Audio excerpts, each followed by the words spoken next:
Shalom, selamat pagi saudara yang dikasihi Tuhan. Kembali lagi bersama Firman Fajar edisi 26 September 2020. Firman Tuhan pagi hari ini diambil dari kitab Pengkhotbah 7 ayat yang ke-29 di dalam terjemahan bahasa Indonesia sehari-hari. Demikian firman Tuhan, hanya inilah yang kudapat, Allah membuat kita sederhana dan biasa, tetapi kita sendirilah yang membuat diri kita rumit dan berbelit-belit. Kehidupan yang kita jalani setiap hari adalah hasil dari pilihan dan keputusan kita sendiri. Kita bisa saja dilahirkan dari keluarga yang berbeda-beda, tapi kita punya Tuhan yang sama. Kita tidak bisa menentukan siapa yang melahirkan diri kita. Demikian pula kita tidak bisa menentukan jenis kelamin sewaktu kita lahir.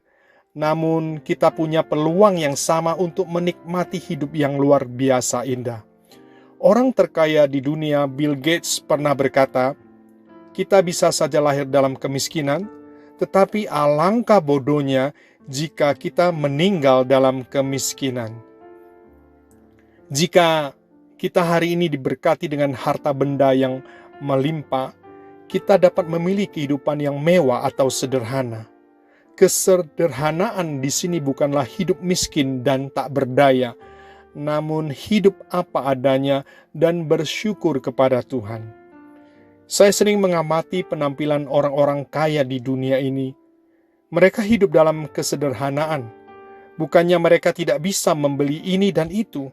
Mereka sangat mampu tentunya, tetapi mereka rela hidup sederhana agar bisa menjadi teladan bagi orang-orang di sekitar mereka. Salah satu contoh kesederhanaan seorang pemimpin adalah sosok Presiden Uruguay yang bernama Jose Mujica. Usianya 79 tahun. Ia adalah sosok petani yang rendah hati. Ia memilih tinggal di peternakan istrinya daripada istana kepresidenan.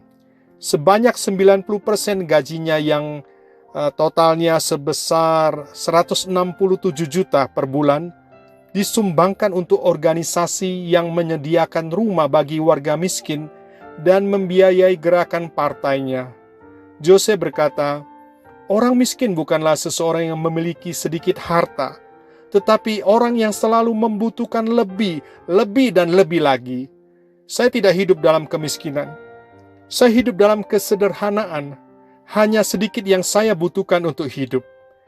Prestasinya yang menonjol sejak ia menjabat sebagai presiden pada 1 Maret tahun 2010 adalah menurunnya angka kemiskinan di Uruguay dari 37% menjadi 11%. Gaya hidup pemimpin akan menular kepada orang-orang yang dipimpinnya. Teladan Tuhan Yesus pun menunjukkan bahwa sekalipun ia bisa bergaya hidup mewah, namun Yesus lebih memilih bergaya hidup sederhana.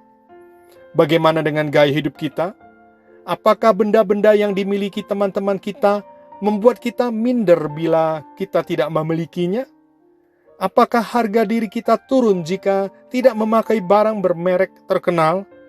Mari kita bergaya hidup sederhana dan biasa, namun berdampak besar bagi orang-orang di sekitar kita.